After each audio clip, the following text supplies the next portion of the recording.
Good morning students, कैसे हैं आप सब। आपकी 2 क्लासेस हो गई, नेक्स्ट क्लास आपकी।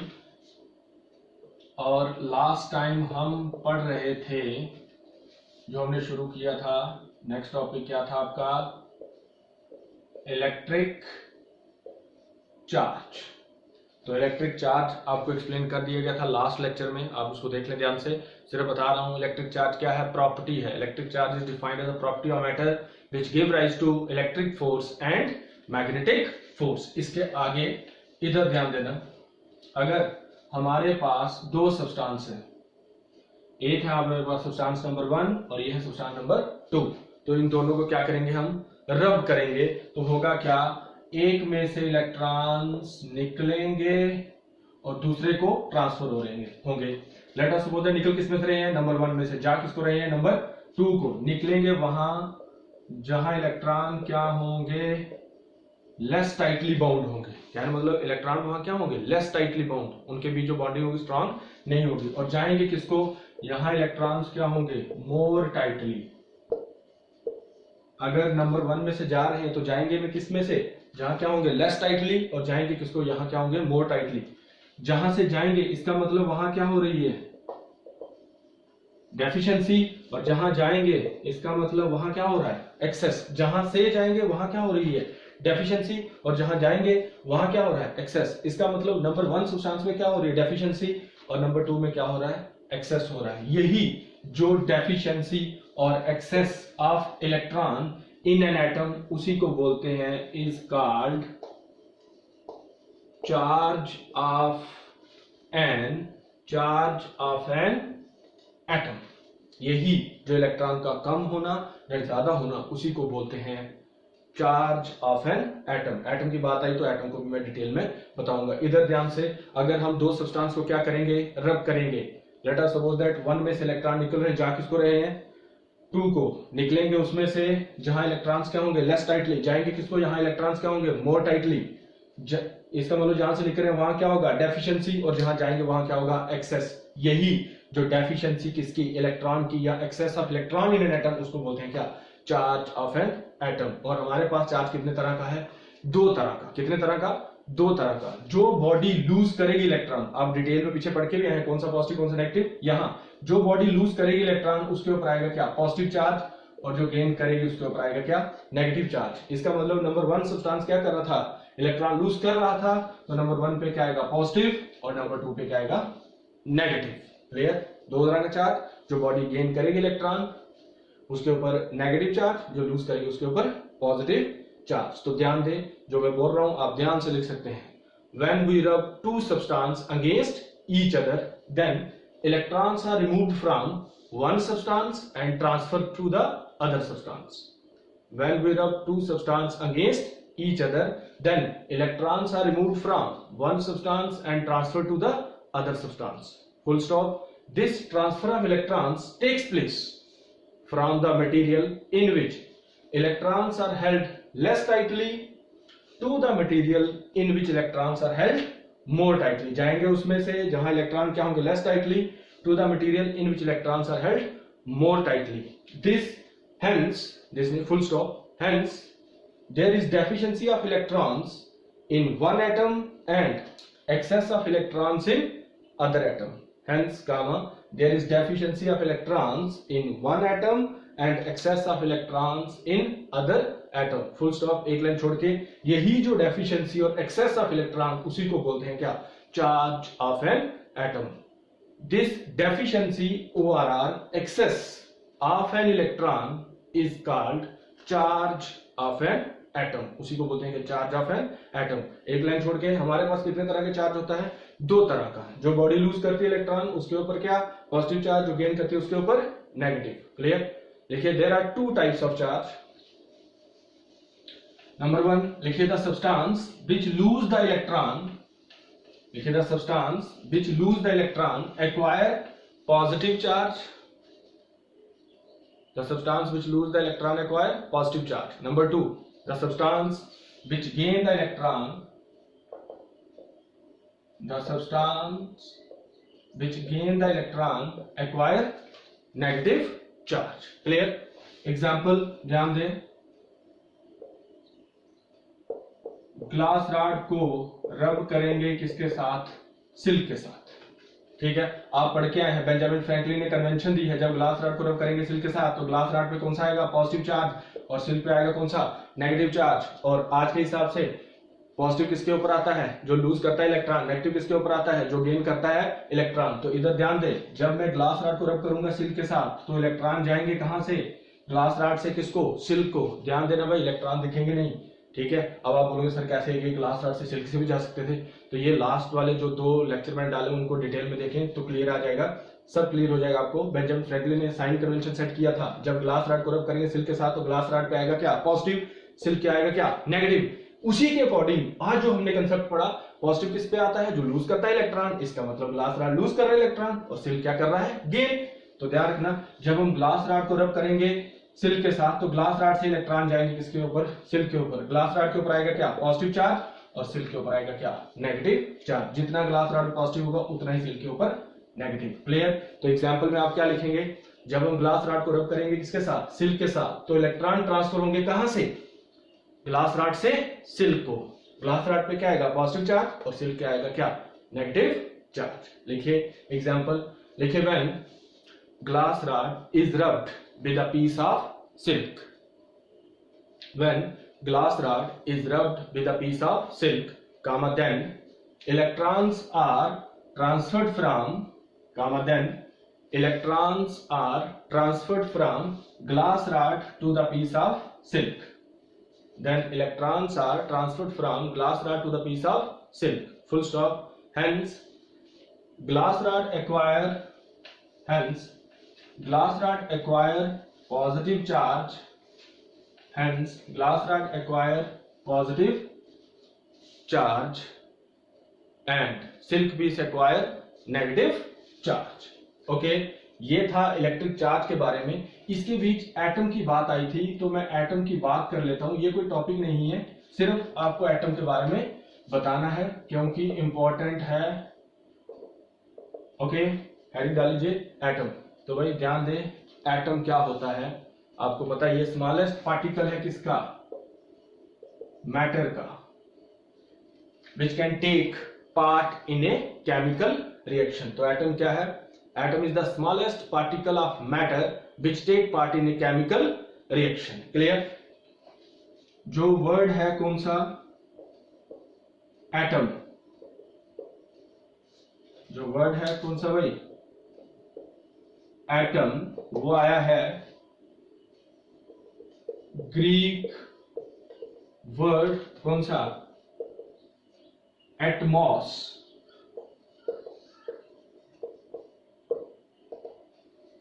ग्रीक वर्ड कौन सा भाई? एटमॉस, जिसका मतलब है इनडिविजिबल। क्या मतलब है? इनडिविजिबल। कहने का मतलब इसको डिवाइड नहीं कर सकते।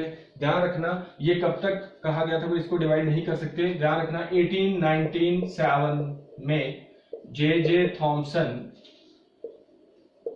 थॉमसन एक साइंटिस्ट था जिसने डिस्कवर किया आपका क्या? इलेक्ट्रॉन। डाल्टन एटॉमिक थ्योरी तक, डाल्टन एटॉमिक थ्योरी में कहा गया कि एटम इनडिविजिबल है, लेकिन ध्यान रखना जब 1897 में जे थॉमसन ने डिस्कवर किया क्या? इलेक्ट्रॉन, तो उन्होंने कहा एटम के अंदर 3 सब एटॉमिक पार्टिकल हैं। वो कौन कौन से हैं? इलेक्ट्रॉन है, प्रोटॉन है, और क्या? न्यूट्रॉन। कहने का मतलब एटम डिविजिबल है। क्लियर? तो इधर जो वर्ड एटम है वो आया ग्रीक वर्ड एटमॉस से, जिसका मतलब है क्या? इनडिविजिबल। ओके, तो क्या है एटम? क्या है? स्मॉलेस्ट पार्टिकल है मैटर का which take part in a chemical reaction. The word atom is derived from the Greek word atmos, ATMOS, atmos, which means indivisible. Okay, तो बच्चे कई बार पूछते हैं कि एटम डिविजिबल है कि नहीं? भाई एटम डिविजिबल है। डाल्टन एटॉमिक थ्योरी तक तो कहा गया भाई एटम इनडिविजिबल है, लेकिन डिविजिबल है कब? जब 1897 में जे थॉमसन डिस्कवर किया इलेक्ट्रॉन। उन्होंने कहा एटम के अंदर 3 सब एटॉमिक पार्टिकल हैं, और कौन कौन से हैं?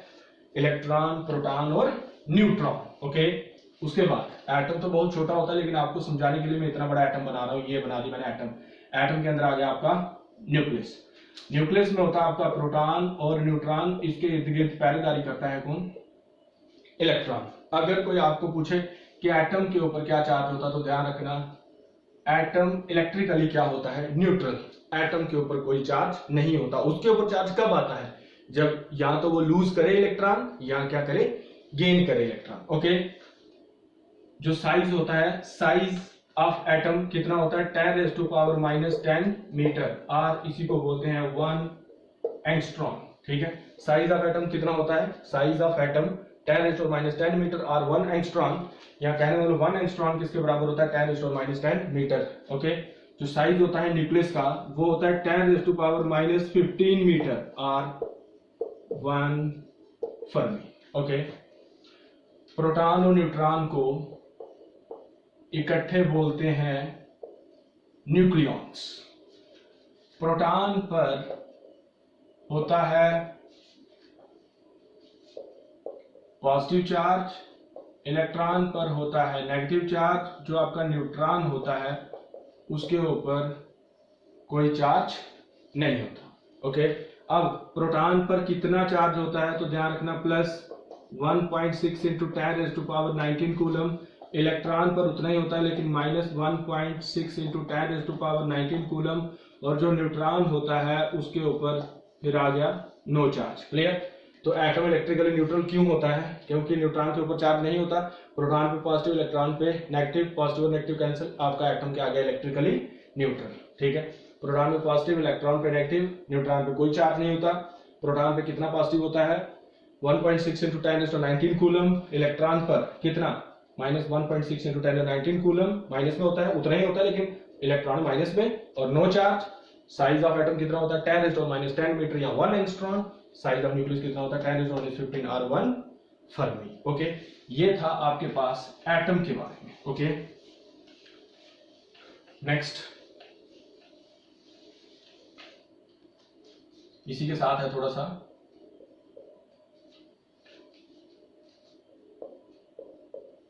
मास of electron. m mass, e मतलब इलेक्ट्रॉन कितना होता है, ये वैल्यू पता होनी चाहिए, 9.1 into 10⁻31 kg। Mass of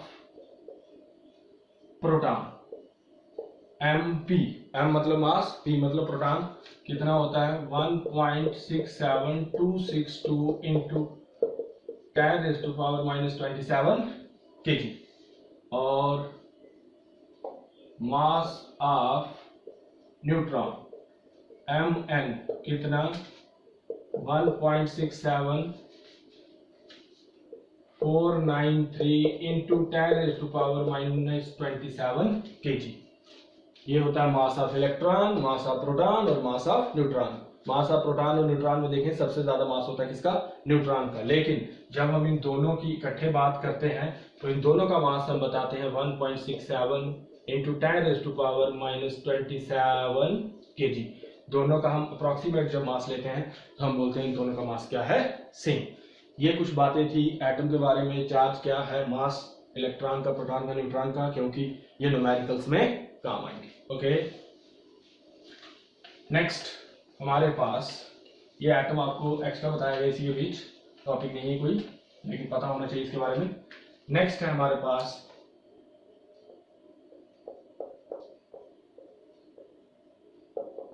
properties of electric charge. Properties of electric charge. Okay, तो पहली प्रॉपर्टी नंबर 1, चार्ज हमारे पास कितने तरह का है, 2 तरह का। तो there are 2 types of charge. Number 1 property, इसमें ए आ जाएगा और बी आ जाएगा। कौन सा, पॉजिटिव चार्ज और कौन सा, नेगेटिव चार्ज। नंबर 2, जो चार्ज है वो आपके पास है स्केलर क्वांटिटी। चार्ज क्या है, स्केलर क्वांटिटी। एक होता है वेक्टर क्वांटिटी, एक होता है स्केलर क्वांटिटी। स्केलर क्वांटिटी वो होती है जिसका सिर्फ मैग्नीट्यूड होता है, वेक्टर क्वांटिटी वो होती है जिसका मैग्नीट्यूड भी होता है और डायरेक्शन भी। तो ध्यान रखना, चार्ज क्या है, स्केलर क्वांटिटी। पहली property, there are 2 types of charge, positive charge and negative charge. Number 2 property, charge is the scalar quantity. Number 3, अगर किसी बॉडी के ऊपर चार्ज है और बॉडी क्या है, स्पीड में है, तो ध्यान रखना चार्ज उसके ऊपर डिपेंड नहीं करता। कहने मतलब चार्ज क्या रहेगा, कांस्टेंट। कहने मतलब that is charge is invariant, that is charge is invariant, charge is invariant, variant मतलब चेंज नहीं होगा। नंबर 3 प्रॉपर्टी क्या है, charge on a body does not depends on the speed of the body, that is charge is invariant, charge on a body does not depends on the speed of the body, that is charge is invariant. Number 4, positive और positive repel करते हैं, positive और negative attract करते हैं, negative और negative repel करते हैं। तो कहने का मतलब like charge repel each other और unlike charge attract each other. तो नंबर 4 प्रॉपर्टी है आपकी like charge repel each other, unlike charge attract each other. Number 5, charge is additive, charge is additive. ये डिटेल में आपको आगे पढ़ाया जाएगा। यहां आप समझ लीजिए कि कहने का मतलब हम चार्ज को ऐड कर सकते हैं, और जब चार्ज को ऐड करना है तो उनके साइंस के ऊपर भी ध्यान देना है। Number 5 property charge is additive. Number 6, charge is quantized. Quantized का मतलब होता है स्टेप्स आर पैकेट्स।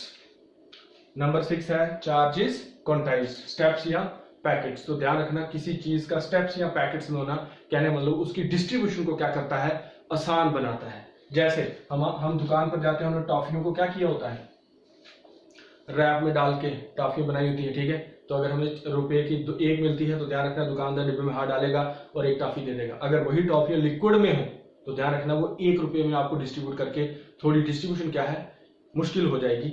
इसलिए कोई भी चीज स्टेप्स या पैकेट्स में उसकी डिस्ट्रीब्यूशन क्या रहती है, आसान। जो चार्ज है हमारा वो क्वांटाइज्ड है, क्वांटाइज्ड का मतलब होता है स्टेप्स या पैकेट्स। ये भी आपको डिटेल में आगे पढ़ाया जाएगा। और नेक्स्ट, चार्ज इज